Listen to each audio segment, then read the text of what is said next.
morning. I'm Will Chandler, and I'm in the 12th grade at Houston High School. In the fall, I plan to attend MTSU in Murfreesboro, Tennessee. I've been a member at GPC my whole life, and it has been a huge part of my life. I've made lots of friends and memories throughout many events with the church, like Pinecrest, Montreat, and mission trips. One of my favorite trips was when the high school group went to Fairhope, Alabama for a mission trip. During the day, we would drive across the bay to Mobile and do work for nonprofit organizations. Then at night, when we would get home, we would enjoy swimming, fishing, and playing cards. A verse I have always liked is, "For it is by grace you've been saved through faith, and it is not from yourselves, it is the gift of God." Ephesians 2:8. This verse has always made sense and reminds me of how God has gifted me an amazing community at GPC throughout the years. I want to thank everyone who has helped me with my faith throughout my life. Thank you.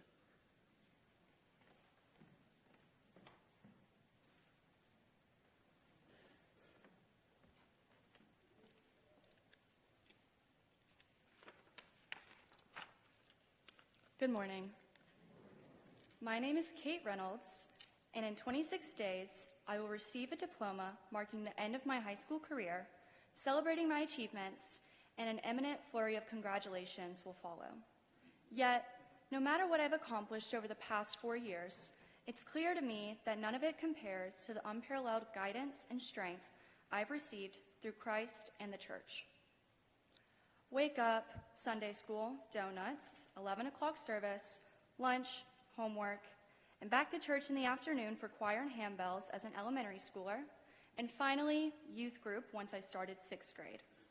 As a lifelong member of GPC, this was my Sunday routine for give or take 10 years. I always found comfort in this constant, but in retrospect, I sparsely recognized my faith's formative piece in the puzzle of my life. The summer of 2019, during Mission 901, I found my love for service and discovered the revitalizing feeling to know that time and actions have a purpose larger than myself. Although we were a group of boisterous middle schoolers, these many missions around the city taught me the value of humility within my faith. To be honest, at the start of the week, the pool sounded a lot more appealing, but God nudged 12-year-old me in an unfamiliar, slightly nerve-wracking direction. Obediently, I followed. In the end, setting aside my own desires for the betterment of others left me with a sense of fulfillment and gratitude I never felt before. I didn't think I could make an impact, a difference. However, I learned that with the right intention, no matter how small an act may seem, its impact will stick. Looking back, this first step not only opened my heart, but also guided my eyes to various areas of service and persistent issues within our community. It guided me to pray and to think about how embracing my faith can push me further when serving. As senior year reaches its hectic finale, Philippians chapter 2, verses 1 through 4 ring clear. Therefore, if you have any encouragement from being united with Christ, if any comfort from his love, if any common sharing in the Spirit, if any tenderness and compassion, then make my joy complete by being like-minded, having the same love, being one in spirit and of one mind. Do nothing out of selfish ambition or vain conceit. Rather, in humility, value others above yourselves, not looking to your own interests, but each of you to the interests of the others. Acknowledging humility's importance does not make practicing it effortless, and I frequently find myself wrapped up in today's fast-paced culture. Foolish as it sounds, I stop to wonder, is my Instagram post like count really comparable to God's immeasurable grace? Or is my GPA equivalent to my worth in God's eyes? Obviously, the answers are no, but reminders of my concerns, trivial in human nature, serve as a way to recenter myself and my perspective. Since the school year began, I have tried to make every moment count as time continues to slip through my fingers. I can't get it to slow down, but I can.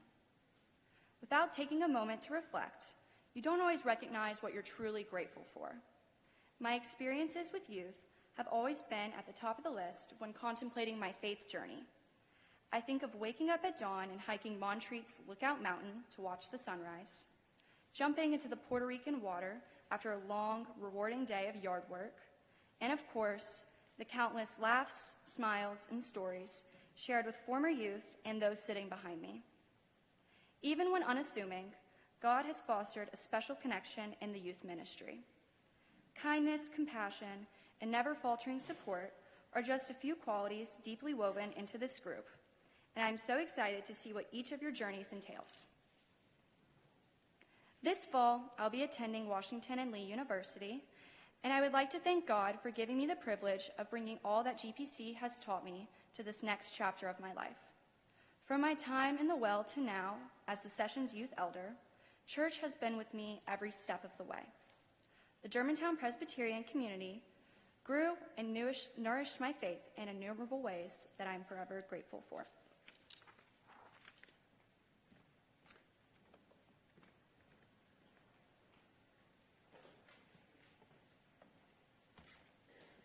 Good morning. My name is Isabella Walters, and I'm a senior at Houston High School. GPC has been a place I call home for as long as I can remember. Many of you have watched me grow up, and I appreciate all of the relationships I've built during my time here. Growing up, Sunday school was an indisputable part of my week, no matter how much I fussed to get out of bed. I sang in the children's choir throughout all of elementary school and played handbells for 2 years. Every single Sunday, school teacher, minister, and leader that I have met here has been nothing but encouraging and supportive. Within this church, I have learned so much about God's work and unconditional love. I plan to carry the wisdom I've gained from all the ministers and mentors that have contributed to my journey as a Christian for the rest of my life. Proverbs 3 verses 5 through 6 say, "Trust in the Lord with all your heart, and lean not on your own understanding. In all your ways submit to him, and he will make your path straight." Throughout my life, my parents have always taught my siblings and I that in life, there's only so much that we can control, and God's plan for us will always prevail. In fact, one of my mom's favorite catchphrases is, "By God's grace." In the most trying times in life, she insists that by God's grace, everything will work out in the end. By God's grace has been my motivation over the past few years, especially as I prepare for this next chapter in my life.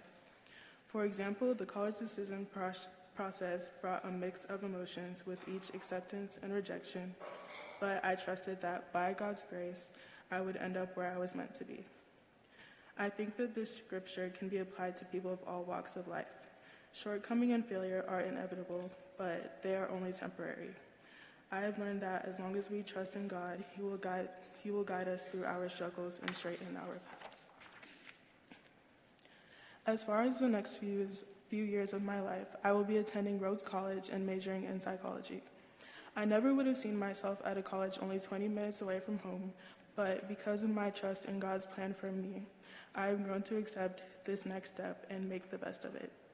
As I navigate through college and beyond, I hope to further grow my relationship with God and serve Him in every way possible. Once again, I thank our ministers and leaders, my family, and our congregation for their endless support in my life, both inside and outside of church.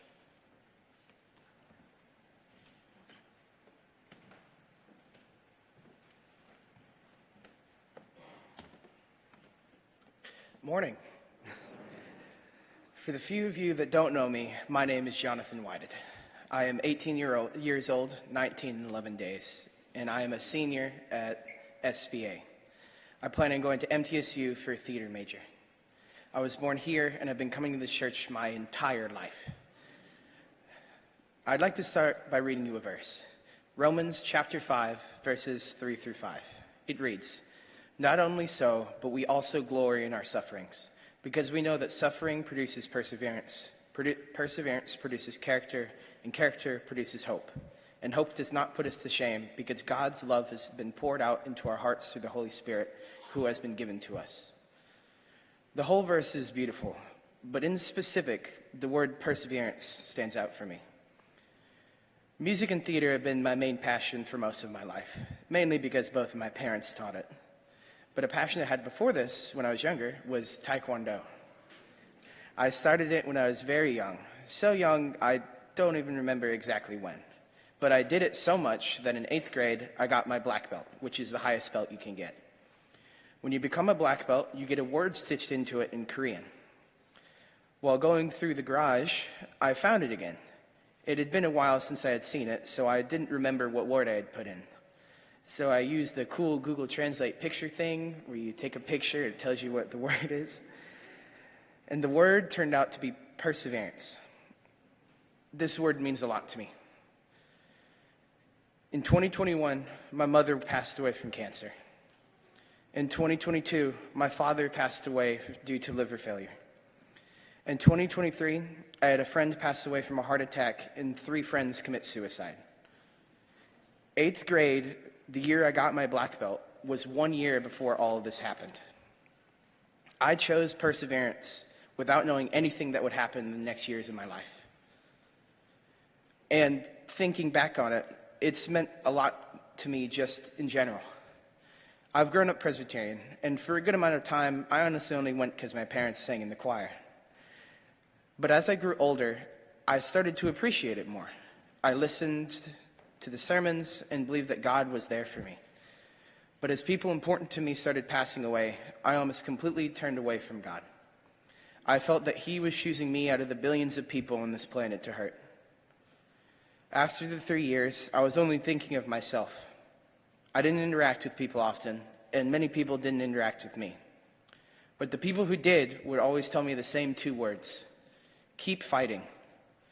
But it was only when I started coming back to church that it really clicked. Because of the amount of time I've been coming here, and because my parents sang in the choir, pretty much everyone knew me. While here, I heard the same thing: keep fighting.